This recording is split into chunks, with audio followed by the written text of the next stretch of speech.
बब्बर शेर था वो तो मिमिया रहा है, वो तो म्याऊ म्याऊ कर रहा है। और क्या मैन्युफैक्चरिंग का झूठा डेटा? कभी अमेरिका के आगे नतमस्तक, कभी चीन की शरण में। अगर ट्रंप के दबाव में ये सीज फायर हुआ, मतलब इसमें तो बेसिक लॉजिक है, अगर उसके दबाव में ये हुआ तब तो हमको ट्रेड डील में बहुत अच्छा सा पास मिल जाना चाहिए था। जो केमिस्ट्री की आपने भी बात करी थी उस पर भी आऊंगी, उस केमिस्ट्री का क्या फायदा? आपकी रिपोर्टिंग की लाइन निकालूंगी ना तो आपको भी 100,000 लाइन मिल जाएंगी। अगर आप तू मैं करना चाहती है तो शुरू हो जाए। जो सोशल मीडिया पे करना आपकी ट्रोल आर्मी को वहां करते रहिए, टीवी पर मत लाइए, नहीं तो यहाँ पर आपको उसका जवाब मिलेगा। पर्सनल होंगी तो मैं भी पर्सनल होंगी और मैं 100 बार पर्सनल होंगी, मैं आपको बता रही हूँ अच्छे से। स्टिक टू द टॉपिक, नहीं तो मैं भी पर्सनल होंगी। मेरी बात सुनिए, अगर आपके अंदर दम है, दम मत कीजिए, ये कोई समय की लड़ाई नहीं है कि दम है, औकात है, दिखा दो, सुन लो। का जो बैकलॉग है ना मीडिया वाला वो जा नहीं रहा है, इसीलिए आप हेडलाइंस दे रही हैं। थीसिस कहीं और जाके बताइएगा प्लीज। सुप्रिया जी मैं सही बता रही हूँ, ज्ञान मत बोलिए, ज्ञान तो आप दिन भर बैठ के देती है। ट्रोल आर्मी वाली भाषा यहाँ मत लाइएगा, एकदम मत लाइएगा ट्रोल आर्मी की भाषा। जाके वहां ताता सैया करिए ट्विटर। पहले तो व्हाट्सएप का फर्रा पढ़ के नहीं आना चाहिए। 2014 में एक्सपोर्ट $465 बिलियन था, $40 बिलियन नहीं था। इकोनॉमी की थोड़ी समझ रखती हूं, इसलिए इकोनॉमी पर मुझसे बहस करने की बिना ज्ञान के और गलत आंकड़ों से कोशिश भी ना की जाए। तू समझा? हाँ। नहीं तू समझा नहीं। आप कितना भी ट्रंप को कोसिए, मैं आपसे 2 हाथ आगे कोसने को तैयार हूं, लेकिन असलियत यह है कि चाइना पर 30% का टैरिफ लगाए, हम पे 50% का लगाए, बांग्लादेश पर 35 पे लगाए, हम पर 50 का लगाए, पाकिस्तान पे 19 का लगाए, वियतनाम पे 19% टैरिफ, इंडोनेशिया पे 19% टैरिफ और हम पर 50%। दो ही देश हैं जिन पर 50% लगा है, ब्राजील पर और भारत पर। ठीक है प्रदीप जी, छोटा सा जवाब दे रहे, छोटा सा। डोनाल्ड ने क्यों धोखा दे दिया?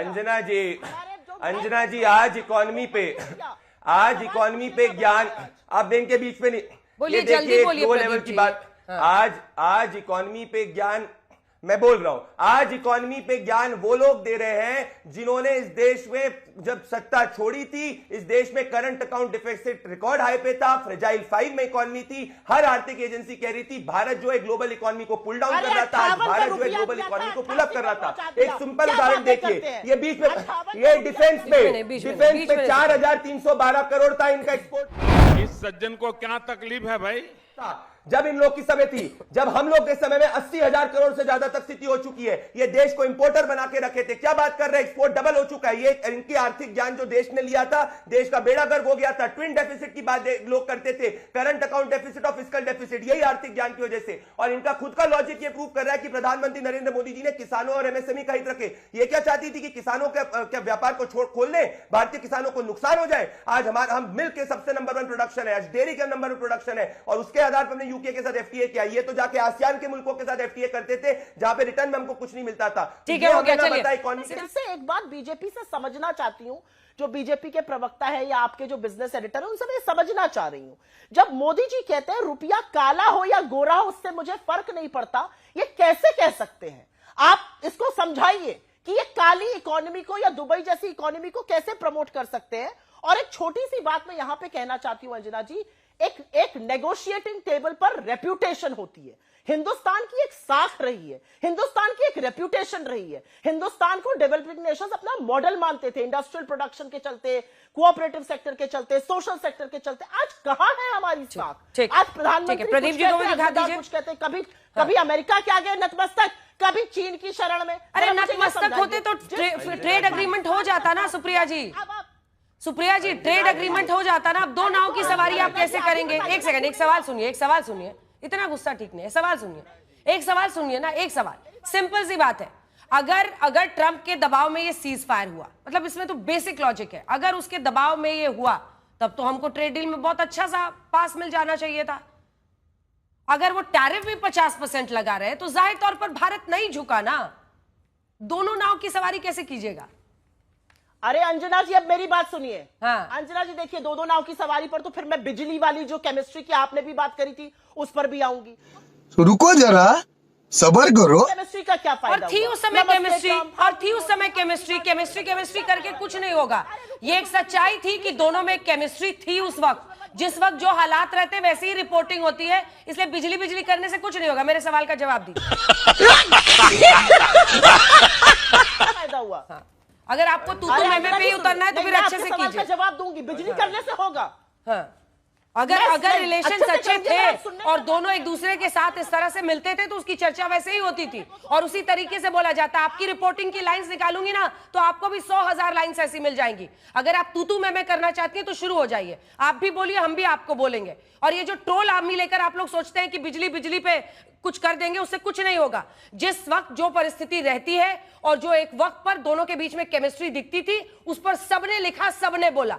एक लाइन उठाकर ये जो ताता थैया चल रहा है ना ट्विटर पे, इसको बंद कीजिए और टीवी पर उसको मत खींच के लाइए। मैं हमेशा ये कहती हूं, आपको जो सोशल मीडिया पे करना, आपकी ट्रोल आर्मी को वहां करते रहिए, टीवी पर मत लाइए, नहीं तो यहां पर आपको उसका जवाब मिलेगा। ये बाबूराव का स्टाइल है। तुल्ले वापस इश्यू पर आते हैं, दो नावों की सवारी करना क्या ठीक है? आप एक तरफ कह रहे हैं कि सीज फायर में हम दब गए उनके सामने, दूसरी तरफ हम 50% हम पर टैरिफ लग रहा है, तो दोनों कैसे हो सकता है? आपसे एक शिकायत है, अंजना जी थोड़ा सा सुनने का मादा रखिए। बिल्कुल। आप ज्ञान दे दीजिए, राष्ट्र के नाम संदेश। बिल्कुल, राष्ट्र क्या, राष्ट्र के नाम संदेश देंगे। अगर आप पर्सनल होइएगा तो मैं भी पर्सनल होंगी, अगर आप पर्सनल होंगी तो मैं भी पर्सनल होंगी, और मैं 100 बार पर्सनल होंगी। मैं आपको बता रही हूं अच्छे से, आप अगर सोच रही हैं कि आप अपनी ट्रोल आर्मी वाली लैंग्वेज यहां लेकर आएंगी तो फिर आपको सुनना पड़ेगा राष्ट्र के नाम संदेश, और अगर नहीं आप उस टॉपिक पर वापस आना चाहती हैं तो फिर हम लोग आगे बढ़ जाएंगे इस बहस में। हाँ, तो आप टॉपिक पे आइए, स्टिक टू द टॉपिक, नहीं तो मैं भी पर्सनल होंगी।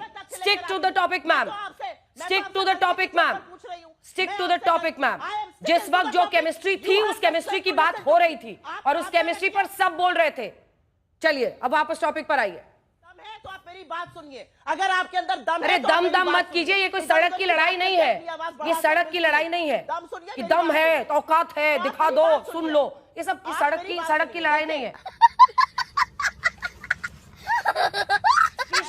Please, you representing a national party, I am representing a national channel. Topic पे रहते हैं, वही सब दोनों के लिए अच्छा रहेगा। I don't want your ज्ञान, I don't want your 2 cents। मत लीजिए, I don't want मत your लीजिए, certificate। आपका मैं तो फायदा भी आपसे नहीं होगा। पूछूंगी, मैं पूछूंगी, अगर ट्रेड फायदा डील हो बिल्कुल, जाती, जिस वक्त जो अगर स्थिति थी ट्रेड उस पर डील हो रिपोर्टिंग जाती की और तो उसी तरह मास्टर से की। स्ट्रोक था, नहीं हुई तो मास्टर स्ट्रोक है। देश का मीडिया तो बीच में मत बोलिए, अब आपको बोलना है बोलिए, अब आप मेरे बीच में बोलिए, मुझे बोलने दीजिए 2 सेकंड। बड़ा हरामी हो बेटा। अगर ट्रेड डील हो जाती तो मास्टर स्ट्रोक था, ट्रेड डील नहीं हुई तब भी मास्टर स्ट्रोक है। तो मीडिया तो जो कर रहा है वो सबको दिख रहा आपका जो लेकिन बैकलॉग मैं है ना खुद मीडिया वाला, वो जा नहीं रहा है, इसीलिए आप हेडलाइंस दे रही हैं। आज तक पर बैठी हैं, आज तक पर जो लिखा है सामने लिखा है। मीडिया को लेकर आप अपनी थीसिस कहीं और जाके बताइएगा प्लीज। सुप्रिया जी, मैं सही बता रही हूँ। कैसे कैसे लोग रहते हैं यार यहाँ पे। सबका टाइम बर्बाद कर रही हैं आप, अपना भी कर रही हैं और दर्शकों का भी कर रही हैं। आप ज्ञान मत दीजिए ना, ज्ञान मत बोलिए, ज्ञान तो आप दिन भर बैठ के देती रहती है, आप बिल्कुल पाक साफ दूसरों पर बैठ के नहीं। ये ट्रोल आर्मी वाली भाषा यहाँ मत लाइएगा, एकदम मत लाइएगा ट्रोल आर्मी की भाषा। जाकर वहां ताता थैया करिए ट्विटर पर, और ये दम है तो बोल के दिखाओ, दम है तो सुन के दिखाओ, इस तरह की भाषा मैं टीवी पर इजाजत नहीं दूंगी। आवाज नीचे। वाह क्या सीन है। प्रदीप भंडारी जी, हो गया, आपको टॉपिक पर नहीं बोलना है, आपको मीडिया पर विश्लेषण करते रहना है, मैं इसकी इजाजत नहीं अंजना दूंगी जी। और ना ये लड़ाई पर्सनल होने दूंगी। खत्म, बाय बाय।